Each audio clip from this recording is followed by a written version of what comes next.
Juan capítulo 4, desde el versículo 31 vamos a leer. Y Juan 4 es el pasaje que es muy conocido de nosotros de cuando Jesús estuvo hablando con aquella mujer samaritana. En los versículos anteriores al 31 podemos volver a leerlo luego en casa y centrarnos mejor en el contexto histórico de este momento que vamos a meditar esta tarde. Y el versículo 31 dice que entre tanto, de lo que había sucedido, entre tanto, los discípulos le rogaban diciendo: Rabí, come. Y él les dijo: yo tengo una comida que comer que vosotros no sabéis. Entonces los discípulos se decían entre sí: ¿le habrán traído a alguien de comer? Jesús les dijo: mi comida es que haga la voluntad del que me envió y que acabe su obra. ¿No decís vosotros, aún faltan 4 meses para que llegue la siega? Yo os digo, alzad vuestros ojos, mirad los campos, porque ya están blancos para la siega. Y el que siega recibe salario y recoge fruto para vida eterna, para que el que siembra se goce juntamente con él, con el que siega. En esto es verdadero el dicho: uno es el que siembra y otro es el que siega. Y yo os he enviado a segar lo que vosotros no labrasteis, otros labraron, vosotros habéis entrado en sus labores. Muchos de los samaritanos de aquella ciudad creyeron en él por la palabra de la mujer, que daba testimonio diciendo: me dijo todo lo que he hecho. Entonces vinieron los samaritanos a él y le rogaron que se quedara con ellos, y se quedó allí 2 días. Muchos más creyeron por la palabra de él y decían a la mujer: ya no creemos solamente por lo que nos has dicho, pues nosotros mismos hemos oído y sabemos que verdaderamente este es el Salvador del mundo, el Cristo. Aparentemente en este pasaje parece insulso, parece que tuviera poca enseñanza, pero tiene su intríngulis. Por un lado tenemos un modelo de celo. Un modelo de celo. El celo del Señor es el que, cuando declara: mi comida es que haga la voluntad del que me envió y que acabe su obra. El celo del Señor es que hacer la obra de Dios. No solamente conocerla, como podría sucedernos quizás a alguno de nosotros. Sabemos lo que dice Dios, sabemos acerca de su amor, hemos creído a su muerte sacrificial en la cruz y nos quedamos ahí. Pero la obra de Dios es ir y hacer discípulos. Por consiguiente, si nos quedamos ahí, ya no estamos teniendo celo, cuidado especial o amor especial por las almas que, no habiendo conocido el Evangelio, no habiéndolo escuchado, no habiéndolo entendido, están abocados a la condenación eterna. Hay un ejemplo en el Antiguo Testamento, que es el de Job. Job, uno de los santos más santos del Antiguo Testamento, podía decir también de la estima que tenía a la palabra de Dios. Era más que su comida, dice en el capítulo 23, versículo 12. Era más importante que comer, atender, escuchar la palabra de Dios. Más importante que el alimento diario, considera el obedecer el mandamiento de Dios y mostrar el amor de Dios a Dios y a nuestro prójimo. Así que es una lección, sí, importante, porque nos está hablando acerca de esa escala de valores que damos a cada situación, tiempo y persona en nuestras vidas. Y a veces nos sucede que damos más importancia a determinadas personas que a Dios mismo, a determinadas acciones que a Dios mismo, a determinadas participaciones que a Dios mismo.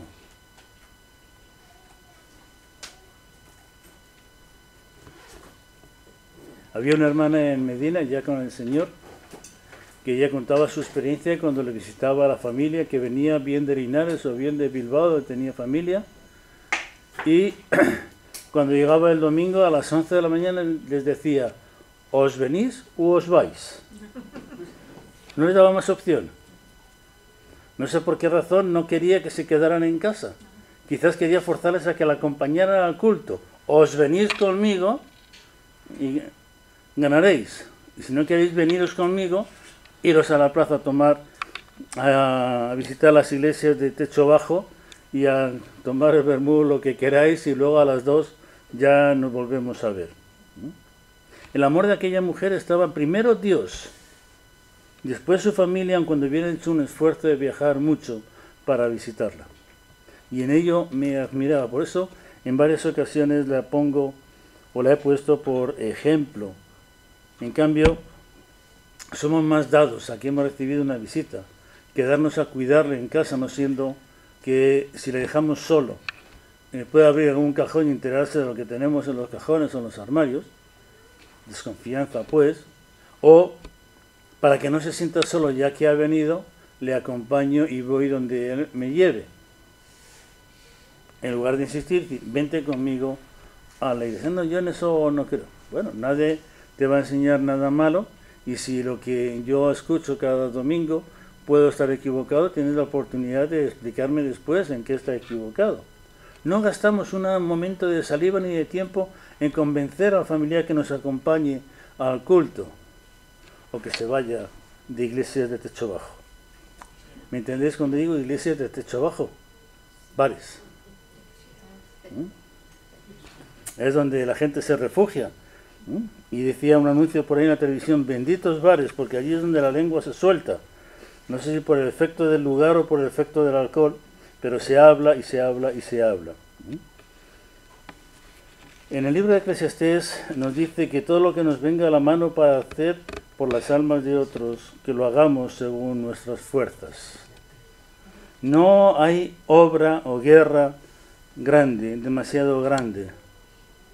Podemos decir pocas palabras y comunicar mucho. No necesitamos machacar a la persona, a nuestro interlocutor, para que me diga lo que yo quiero oír. Sí, bien, vale, ya que tú lo dices, yo creo en Cristo. También los demonios creen y tiemblan. Por lo siguiente, eso no sirve de nada. Y a veces nos encontramos con que algún interlocutor no nos deja de machacarnos hasta que oye lo que él quiere escuchar. Y yo he tenido que sucumbir en algunas ocasiones a decirle: vale, si tú lo dices tendrá que ser así. Pero machaca, por un lado, por el otro, hasta que oye de tu boca lo que quiere que entren en sus oídos, sin razonamiento alguno, o sin oportunidad, y mucho menos sin escuchar. Pero tenemos una fuerza muy grande, pequeña, y nos dice que todo lo que nos venga a la mano, que lo hagamos como para el Señor, Tenemos muchos conocimientos, tenemos sobre todo nuestra propia experiencia, nuestro gusto de estar con los hermanos, de saber de los hermanos, de saber que si yo comparto un sufrimiento o una alegría, mis hermanos se van a entristecer conmigo o se van a alegrar conmigo, vamos a ser partícipes. Por eso el comentario sobre la hermana que desde el viernes se encuentra mal me entristece. No he tenido oportunidad de orar, y quizás vosotros tampoco, porque no lo he podido comunicar. Oye, por esta hermana que está sola, que vive sola, que tiene que tomar decisiones por sí misma y no nos ha compartido. Una ocasión le decía a un hermano joven, hijo de pastor, que oye, cuando te vayas a ir de vacaciones, dímelo y oramos por vosotros. ¿Me estás fiscalizando? Digo, no quiero controlar tu vida, saber si te vas o si te vienes. Pero si no vienes un domingo a la iglesia, me preocupo. Y lo que no me gustaría sería ver el periódico del lunes o del martes y decirme: ha muerto. Enterarme por una esquela.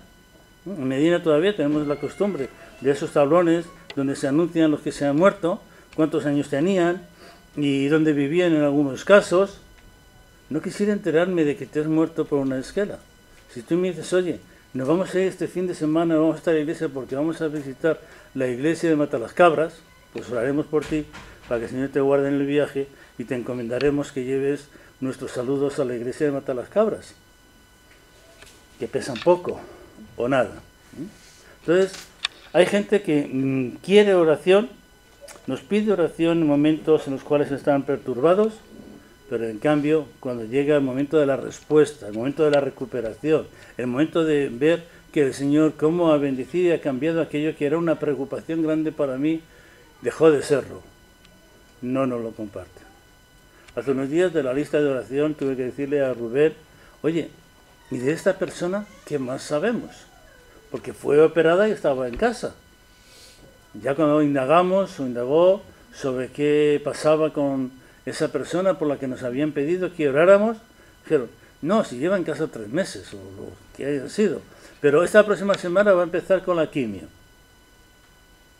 Bueno, ya no está en el hospital, está con la quimio, es otra la oración que podemos hacer y la información que podemos tener y compartir. Mi comida es hacer la voluntad del que me envió, que acabe su obra, dice Jesús.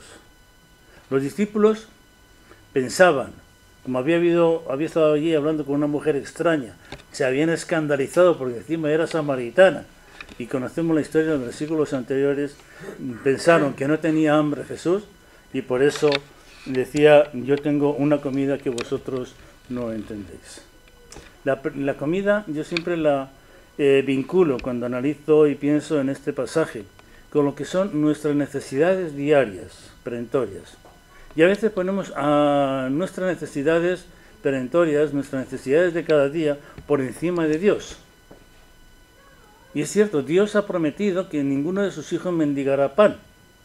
No le ha dicho que vaya a cenar salmón un día sí y otro también. O quizás cecina. Últimamente está un poco salada. Y además es un animal muerto. Y yo cadáveres no como, me decía en una ocasión una hermana. Me invitaba a comer jamón, dice, no, yo cadáveres no como. Claro, carne cruda. No, carne cruda no como, me decía. Bueno, de los mayores siempre aprendemos cosas y de sus frases, ¿verdad? Yo al menos me encanta escucharles. Tenemos otra lección importante en este pasaje y es el estímulo para trabajar. Dice en el versículo 35 que vosotros decís quedan 4 meses para la siega. Y el 36 dice que el que siega recibe salario y recoge fruto para vida eterna. Los campos están blancos. El campo de labor es ingente. Los obreros en la iglesia somos pocos. ¿Somos pocos? ¿Estamos yendo con nuestra hoz a segar el campo que ya está preparado? Como hemos leído, el campo en el que tú no sembraste, pero ha crecido por la misericordia de Dios, ha sido a recoger el fruto de aquellos que, habiendo escuchado, se convirtieron, y falta que se arrimen a la familia de la fe, que la puedan conocer y no dejarse engañar. La fuente de vida, la fuente de alimento del cristiano es la palabra de Dios, la Biblia. Pero hay tantas Biblias, ¿cuál es la mejor de todas? Si le preguntamos a Bonfilio, dirá que era de 60. Si le preguntamos a Ángela Brodo, le dirá que era de 9. Bueno, no puedo preguntar porque ya no está, ya está con el Señor. Pero él no se despegó de la versión de 1909 porque para él era la mejor de todas. Y algunos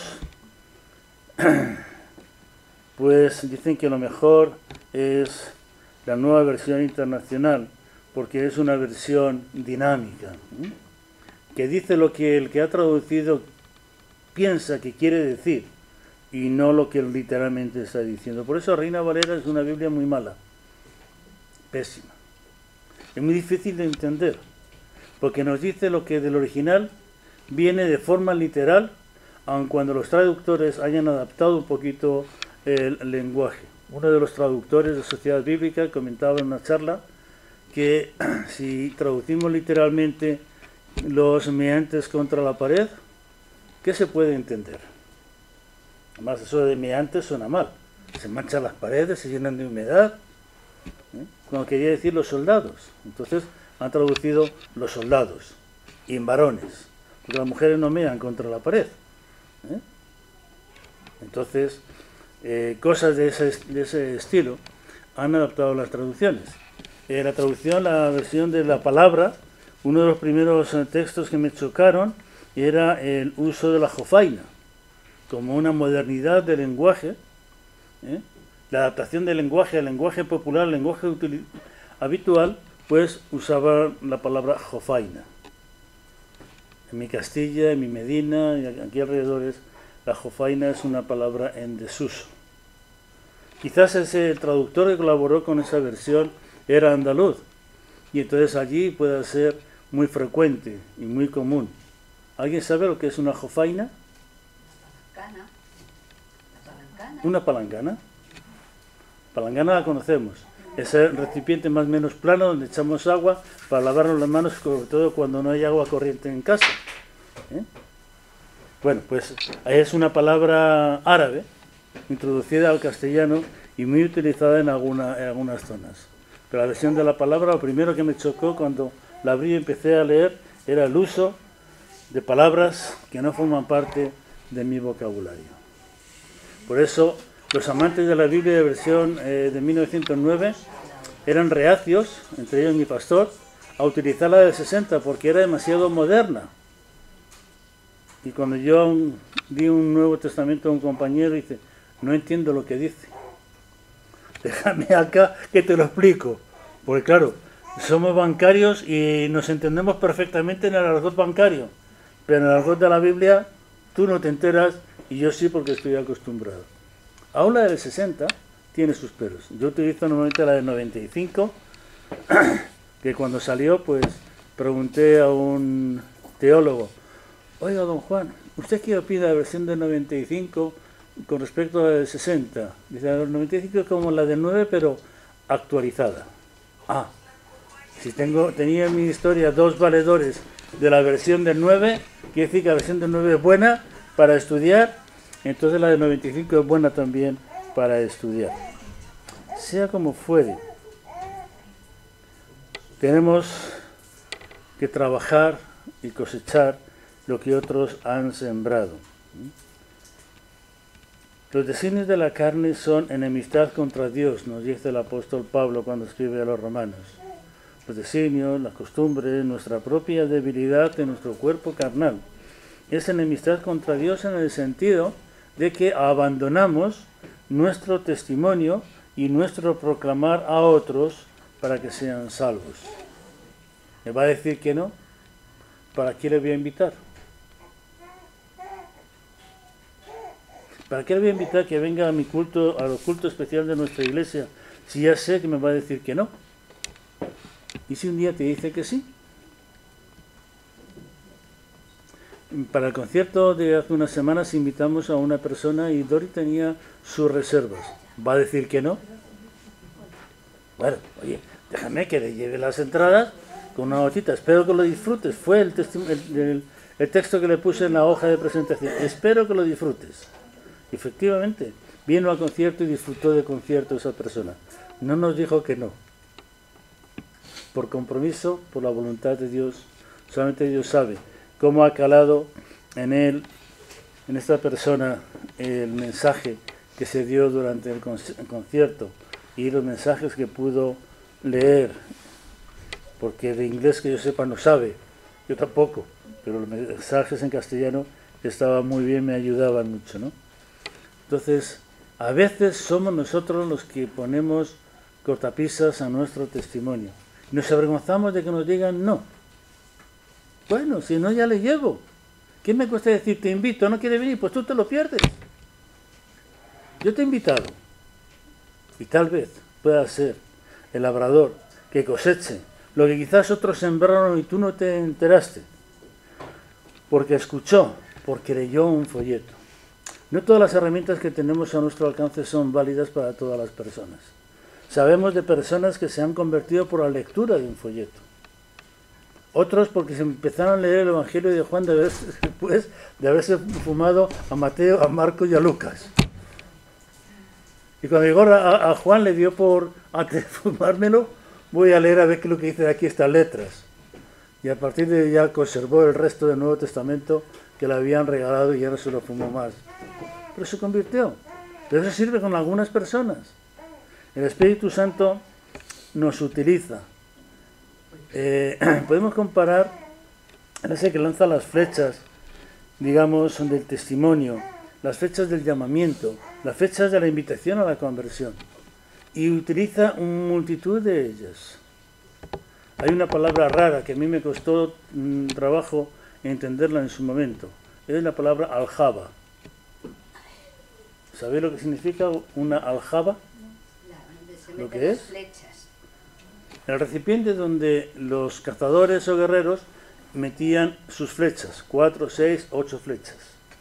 De ello nos habla el Salmo 125, si mal no recuerdo, pero bueno, no me quiero equivocar, ya lo buscaréis, aljaba. Pues el Espíritu Santo tiene su aljaba llena de flechas, llena de dardos. Le tira a cada uno, y no siempre con el mismo resultado. A uno se convierte, como decía, después de fumarse casi medio Nuevo Testamento. A otro porque leyó un folleto, otro porque escuchó una conversación, otro porque te vio ayudar a una persona a levantarse del suelo, o quizás agacharte a coger un billete que encontraste allí junto al pie de una persona y se lo diste, o ofreciste. Pues no es mío, no tiene nombre, me lo guardo ya. Eso me ocurrió a mí mismo en una ocasión. Hay multitud de formas que el Espíritu Santo utiliza para tocar el corazón de personas con las que nos relacionamos, a las que vemos con mucha frecuencia o con poca frecuencia.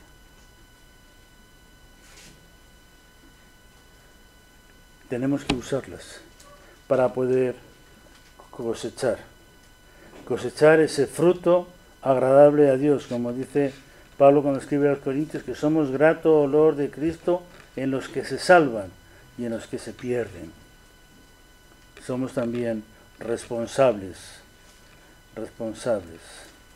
Irá andando y llorando el que lleva la preciosa semilla, mas volverá a venir con regocijo trayendo sus gavillas, dice el Salmo 126. Así que con gozo, con regocijo, debemos llevar nuestra semilla, proclamar el Evangelio, compartir lo que conocemos, por raro que pueda ser. Y entonces podemos encontrar el fruto para Cristo. Lo que nos llama la atención de este texto también es que los samaritanos, cuando escucharon a esta mujer con su historial que conocemos, muchos creyeron. Muchos de la ciudad creyeron en él por la palabra de la mujer, dice el verso 39. Pero luego vienen a donde está Jesús a escucharle y nos dice que creyeron muchos más por la palabra de él. Ya no creemos por lo que tú nos has contado, creemos por lo que hemos visto y oído. ¿Y cómo puedo oír y ver a Jesús? A través de la Biblia. Compramos Biblias para regalar, pero no es un libro de cabecera, no es un libro que se empiece por la página 1 y se termine en la 2315. Es un libro que tenemos siempre que invitar a las personas a leerlo en desorden. Parece ilógico, pero tenemos que insistir. No leas Génesis, mucho menos vayas a ponerte a leer Levítico. No, lee Juan, lee el Nuevo Testamento, Juan, Lucas, lee el Nuevo Testamento. Y luego ya leerás las partes del Antiguo, o los magníficos poemas de los Salmos, o el magnífico poema que es Isaías. Aun cuando te pasará lo que a mí, que no lo entenderás. Bueno, no pasa nada. Pero si vamos leyendo y leyendo, recomendando para que escuchen a Cristo, ¿dónde van a escucharle a Él hablar? En los Evangelios. Luego, no regalemos una Biblia como quien da un folleto, que además las Biblias tienen un precio, un coste. Regalémosla e interesémonos por que esa persona vaya leyendo, no la Biblia en genérico, sino los Evangelios. Los Evangelios. Hace años, cuando era más caro imprimir una Biblia que un Nuevo Testamento, se imprimía el Nuevo Testamento. Luego se empezó a añadir un poquito porque fue abaratándose con Salmos. Incluso se hicieron algunas ediciones del Nuevo Testamento con Salmos y Job. Y eso es lo que hemos estado repartiendo. Quizás aquellos que se ocupaban de este ministerio tenían claro, como yo hoy, que el Antiguo Testamento puede confundir a la gente. La gente está acostumbrada a empezar a leer por la página 1, o la 3 si tiene prefacio, eso ya depende de la versión, por Génesis 1:1. Pero cuando llegan ya al capítulo 20, bien digo, ya se les ha quitado las ganas y las fuerzas de investigar más. Y lo que queremos es que conozcan a Jesús, que crean en Él, como estos samaritanos. Creyeron porque habían oído a la mujer que les decía, me ha dicho todo cuanto he hecho. Y se habían admirado del testimonio de esta mujer y cómo ponderaba a este judío que no se había avergonzado de pasar por Samaria y había tenido la osadía de hablar con una mujer, encima samaritana, y con la vida que había tenido. Un hombre osado, este Jesús. Pero cuando le conocen personalmente, nos dice el texto que creyeron muchos más por la palabra de Él. Dios es soberano y sabe hacer todas las cosas en el momento oportuno. Aprendamos de estos ejemplos, del ejemplo de esta mujer, de esa historia, que los discípulos no entendieron. ¿Le habrá traído a alguien de comer? ¿Qué pinta aquí? ¿Por qué nos dice que no quiere comer? Al principio, los discípulos no entendieron cuando al verle de lejos hablar con una mujer, se escandalizaron de que hablara con una mujer, de acuerdo con las costumbres de la época. Eso era un pecado o fuente de tentación muy grave. Pidamos al Señor que nos dé sabiduría para saber aprovechar las oportunidades de dar testimonio y de segar, aun cuando nosotros no hayamos sembrado, el resultado de almas convertidas a Cristo, y a cuidarlas y mimarlas en el conocimiento del Señor Jesús a través de los evangelios y las epístolas, incluidos Romanos, aun cuando nos cueste entenderlo. Que el Señor nos ayude.